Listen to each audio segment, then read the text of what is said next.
It was supposed to be a quiet, peaceful getaway, a cozy cabin in the woods, far away from the stresses of everyday life. That's what I had in mind when I rented the cabin for a long weekend. As a freelance writer always hunched over a computer, I relished the chance to disconnect, unwind, and let the serene forest setting recharge my batteries. I arrived at the cabin just as the sun was setting, casting long shadows across the gravel driveway. The small, two-story structure sat at the end of a winding dirt road, with a handful of similarly rustic cabins dotting the surrounding woods. It had a certain charm to it, weathered wood siding, a stone chimney, and a quaint front porch. After unloading my bags, I stepped inside and immediately felt a sense of tranquility wash over me. The interior was cozy and comfortable, with an open-concept living area, a modest kitchen, and a loft bedroom upstairs accessible by a small staircase with a peculiar hatch-style door at the top. As I began to settle in, I couldn't help but notice an odd, almost unsettling vibe to the place. Perhaps it was the creaking floorboards, the musty smell, or the eerie silence that enveloped the cabin. I quickly dismissed these initial reservations, chalking it up to my overactive imagination. After making myself a simple dinner, I headed upstairs to the loft bedroom. The narrow staircase leading up to the loft felt claustrophobic, and I found myself subconsciously glancing over my shoulder as I climbed. Once in the bedroom, I drew the curtains, flicked on the TV, and nestled into the plush comforter, ready to unwind. Just as I was starting to doze off, a sudden noise from below jolted me awake. "Who's up there?" A gruff voice called out from the darkness. My heart pounded in my chest as I sat up straight, clutching the remote in a white-knuckled grip. I strained to listen, every muscle in my body tense. For a moment, the only sound was the soft hum of the TV. Then, a series of heavy footsteps began ascending the stairs. Panic seized me, and I frantically looked around the room for something, anything, I could use as a weapon. My eyes landed on a sturdy-looking lamp on the nightstand. I grabbed it, ready to swing if needed. The hatch door creaked open, and a figure slowly emerged into the bedroom. I held my breath, bracing myself, but as the dim glow of the TV illuminated the intruder's face, I realized it was not an intruder at all. It was the elderly man who owned the cabin. "Oh, I'm sorry," he said, his voice cracking. "I didn't mean to startle you." I exhaled sharply, heart still pounding. "What are you doing here?" I asked, trying to keep the fear out of my voice. I live here," he replied, shuffling his feet awkwardly. "This is my cabin." I furrowed my brow in confusion. "But I rented this place for the weekend," I protested. "Yes, well, you see." The old man paused, clearing his throat. "I've been subletting it out while I'm away." He cast his gaze downward, a pained expression crossing his face. "Away?" I echoed, the lamp still gripped tightly in my hand. "It's a long story," he sighed. "I apologize for the intrusion. I'll just be going now." With that, he turned and slowly descended the stairs, disappearing back into the darkness below. I remained frozen in place, heart racing, until I heard the front door creak open and then close. Cautiously, I peered over the edge of the loft, scanning the room below. It was empty. I waited, listening for any further sounds, but the cabin was silent save for the muted drone of the television. After several minutes, I mustered the courage to venture downstairs. I flicked on the lights, searching for any sign of the old man, but the cabin appeared deserted. Satisfied that I was alone, I locked the front door and windows, then made my way back upstairs, keeping a firm grip on the lamp the whole time. As I lay in bed, staring up at the ceiling, 1,000 questions raced through my mind. Who was that man? Why was he living in the cabin I had rented? And where had he gone? I tried to rationalize the encounter, to convince myself that it was all just a misunderstanding. But something about the old man's demeanor, the haunted look in his eyes, made me uneasy. Eventually, exhaustion overcame my anxious thoughts, and I drifted off to an uneasy sleep. I awoke with a start several hours later, unsure of what had roused me. The cabin was dark, save for the flickering glow of the TV. I listened intently, straining to hear any unusual sounds. At first, there was nothing. Then, a soft creak from somewhere downstairs. My heart leapt into my throat as I froze, every muscle tensed. Slowly, I reached for the lamp, gripping it tightly. Cautiously, I peered over the edge of the loft, scanning the room below. The main floor was cloaked in shadows, but I could make out a figure moving stealthily across the living room. Without a second thought, I hurled the lamp over the edge, sending it crashing to the floor below. The intruder let out a startled yelp, and the cabin was plunged into darkness as the lamp shattered. I scrambled to my feet, stumbling in the dark as I searched frantically for something else to defend myself with. The sound of heavy footsteps thundered up the stairs, and I frantically backed away, my hands grasping blindly. My back hit the wall, and I braced myself, ready to fight for my life. But the attack never came. Instead, a beam of light cut through the darkness as the intruder flicked on a flashlight, illuminating the cramped loft space. It was the old man again, his face etched with a mix of fear and confusion. "What are you doing?" he demanded, his voice trembling. I stared at him, bewildered. "What am I doing? What are you doing, breaking into my cabin in the middle of the night?" He shook his head, the beam of the flashlight wavering. "This is my cabin," he insisted. "I live here." "No, you don't," I countered, the adrenaline still coursing through me. "I rented this place for the weekend." The old man's brow furrowed, and he opened his mouth to speak, but no words came out. He stood there, frozen, the flashlight casting an eerie glow on his weathered features. "Who are you?" I asked, my voice barely above a whisper. He hesitated for a moment before responding. "My name is Henry. This was my home." I shook my head in disbelief. "If this is your home, then why am I here? Why did you rent it out to me?" Henry's gaze dropped to the floor, and he let out a heavy sigh. I needed the money," he admitted, his voice tinged with shame. "Things have been difficult lately." I studied him, trying to make sense of the situation. "Where do you live now?" I asked, the anger in my voice giving way to a hint of concern. "Nowhere," he replied simply, his shoulders sagging. "I've been staying here whenever I can." I felt a pang of sympathy for the old man, despite the unsettling circumstances. "Well, you can't just break into a place that's been rented out," I told him firmly. "That's illegal." Henry nodded, his eyes downcast. "I know. I'm sorry. I didn't know what else to do." We stood there in silence for a moment, the awkwardness palpable. Finally, I spoke up. "Look, I don't want any trouble. Why don't you come back in the morning, and we can figure this out then?" Henry hesitated, then nodded slowly. "All right. I'm sorry for disturbing you." With that, he turned and made his way back down the stairs, the beam of the flashlight disappearing into the darkness. I remained in the loft, my heart still pounding. I couldn't shake the uneasy feeling that had settled over me. Who was this man, and why was he living in this cabin? What had happened to him to leave him in such a desperate situation? Despite my better judgment, I couldn't bring myself to call the police. There was something about Henry's defeated demeanor, the haunted look in his eyes, that gave me pause. He was clearly a troubled, broken man, and I couldn't help but feel a twinge of compassion. As the first light of dawn began to filter through the curtains, I finally drifted off to a restless sleep, my mind still racing with questions and uncertainty. When I awoke a few hours later, the cabin was once again silent. I cautiously made my way downstairs, half expecting to find Henry lurking in the shadows. But the main floor was empty, save for the shattered remains of the lamp I had thrown the night before.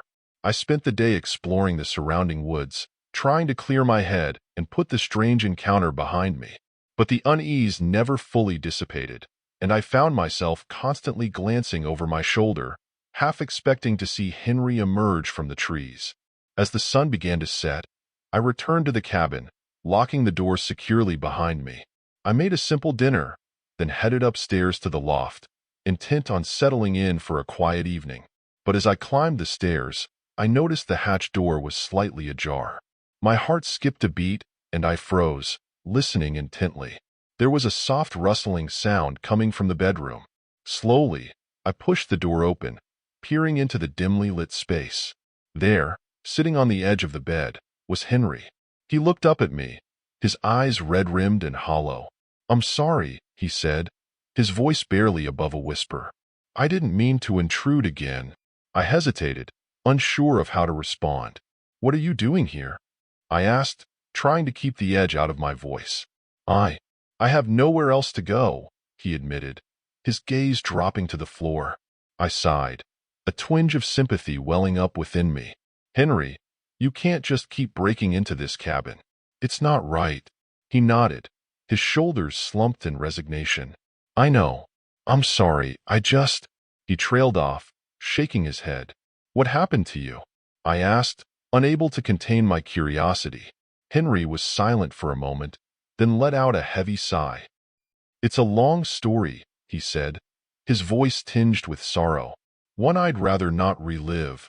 I studied him, taking in the defeated posture, the haunted look in his eyes. Something had clearly gone terribly wrong in this man's life, but I could only imagine the depth of his pain. "Henry, I can't just let you stay here," I said gently. "This cabin is rented to me for the weekend." He nodded, his gaze still downcast. "I understand. I'll go." As he rose from the bed, I felt a pang of guilt. "Wait," I said, the words tumbling out before I could stop them. Maybe you could stay. Just for tonight." Henry looked up at me, his eyes widening with surprise. You'd let me stay?" I nodded, surprised by my own decision. "Just for tonight," I reiterated. "But we'll need to figure something out in the morning." A glimmer of hope flickered in Henry's eyes, and he offered me a small, grateful smile. "Thank you," he whispered. I watched as he settled back onto the bed, his weary frame sinking into the mattress. I couldn't help but wonder what had led him to this point, to being a trespasser in his own former home. As I descended the stairs, I felt a sense of unease, but also a twinge of compassion for the broken old man upstairs. That night, I lay awake, listening for any signs of movement from the loft. But the cabin remained silent, save for the occasional creak of the floorboards. Eventually, exhaustion overcame me, and I drifted off to an uneasy sleep, my mind still racing with questions and uncertainty. When I awoke the next morning, I found Henry sitting at the kitchen table, a steaming cup of coffee in his hands. He looked up at me, his expression somber. "I'm leaving," he said quietly. "I don't want to cause you any more trouble." I hesitated, unsure of how to respond. "Where will you go?" I asked, despite my better judgment. Henry shrugged, his gaze dropping to the table. "I don't know. Anywhere but here, I suppose." I watched him for a moment, a pang of sympathy welling up within me. "Henry, if you need help, I could try to find you some resources, or maybe put you in touch with Dash." He raised a weathered hand, cutting me off. No, that's all right. I've already caused you enough trouble." He stood up from the table, setting the mug down with a gentle clack. "Thank you for your kindness. It's more than I deserve."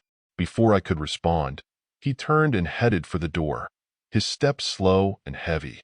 I watched as he disappeared into the woods, swallowed by the dense foliage. A part of me wanted to call out, to offer him another chance, but I knew that it wasn't my place. This was a burden he would have to carry on his own. As I stood there, the cabin felt suddenly empty, devoid of the haunting presence that had lingered the night before. I took a deep breath, trying to shake off the uneasy feeling that had settled over me. But even as I packed my bags and prepared to leave, I couldn't help but wonder about the fate of the broken old man in the woods.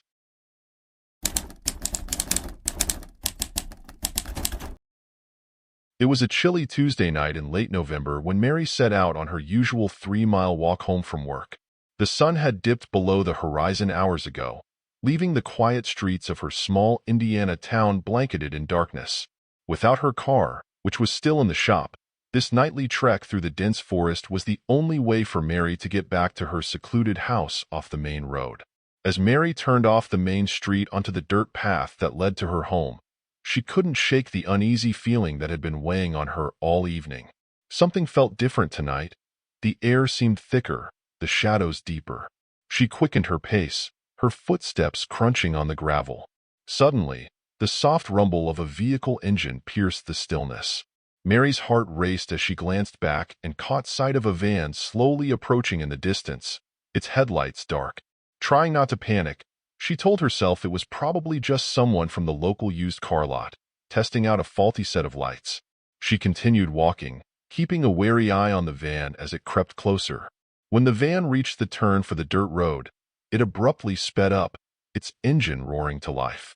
Then, just as quickly, the headlights blinked off, leaving the van cloaked in darkness as it swung onto the same path Mary was walking. Now thoroughly rattled, Mary broke into a brisk jog, glancing back every few seconds to track the van's progress. To her horror, she saw the van had stopped, both the driver's and passenger's doors hanging open. She stifled a gasp, adrenaline surging through her body.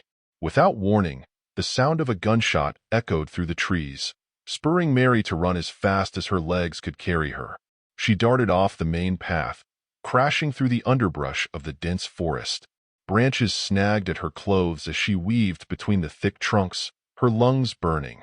After what felt like an eternity, Mary spotted a large boulder up ahead and ducked behind it, crouching low to the ground.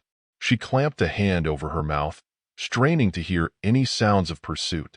To her dread, she soon made out the voices of multiple people, one of them a gruff male and the others, to her horror, belonging to young girls. "I think she went into the woods," the man's voice growled. "You three, go find her. Whoever brings her back doesn't have to drink the blood tonight." Mary's mind reeled at the chilling words. What kind of sick, twisted cult had she stumbled upon? Were these girls being held against their will? The thought of being discovered and forced into their macabre rituals made her want to vomit. She pressed herself tighter against the rock, praying the searchers wouldn't find her. After what felt like an eternity, the sound of sirens pierced the night, growing steadily closer. Mary heard the man shout in alarm, followed by the squealing of tires as the van sped away. Cautiously, she peered out from behind the boulder to see red and blue lights flashing in the distance. Summoning her remaining strength, she staggered out of the forest and flagged down the approaching police cars. The officers were stunned to find Mary, her clothes torn and her face streaked with dirt and tears. One of them gently guided her to the back seat of the cruiser, wrapping a shock blanket around her shivering shoulders. "Ma'am, can you tell us what happened?"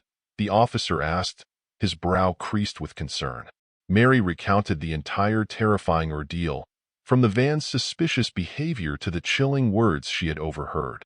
The officer's eyes widened as she spoke, and he immediately radioed for backup and an ambulance. "We found a body here earlier," he said grimly. "Looks like a young woman, possibly the victim of a homicide. Your report matches what we've been hearing from other precincts across the country about this van with a South Dakota license plate." Mary's stomach lurched. "You mean this isn't the first time they've—" She couldn't bring herself to finish the sentence. The officer shook his head solemnly. "We've gotten reports of similar incidents in several other states tonight. This seems to be the work of some kind of traveling cult or serial killers." He placed a hand on her arm. "You're very lucky to have gotten away. We'll do everything we can to track down that van and the people responsible." In the days that followed, the investigation into the gruesome discoveries gained national attention. Authorities in multiple states had responded to reports of a suspicious van and uncovered a trail of bodies, all young women, all brutally murdered and mutilated. It soon became clear that this was the work of a highly organized and elusive criminal enterprise, one that seemed to strike without any discernible pattern or motivation. The van's license plate, registered in South Dakota, proved to be a dead end, as the plate had been stolen from an unsuspecting owner weeks earlier. Mary's harrowing account provided crucial leads, but the police were no closer to identifying the cult-like group or their hideout. The victims' families were left devastated and desperate for answers, while the public remained gripped by a growing sense of fear and unease. Unable to shake the trauma of her encounter, Mary decided to move away from her small Indiana town. She packed up her meager belongings and headed west, settling in a bustling city where the shadows of the forest no longer loomed. Though the nightmares still came, she took some comfort in the distance between herself and the scene of that terrifying night. Months passed, and the investigation dragged on with no major breakthroughs. The media attention eventually waned, and the case began to slip from the public consciousness. But for Mary, the memory of that chilling experience remained seared in her mind, a constant reminder of the darkness that lurked in the world. Then, one cold February evening, as Mary was preparing dinner in her cramped apartment, a knock at the door startled her. Cautiously, she peered through the peephole, her heart racing. To her shock, she recognized the grizzled features of the police officer who had come to her aid that fateful night. "Ma'am, I'm sorry to bother you, but we need to talk," he said solemnly. "We found the van." Mary's hands trembled as she ushered the officer inside, her mind racing with a million questions.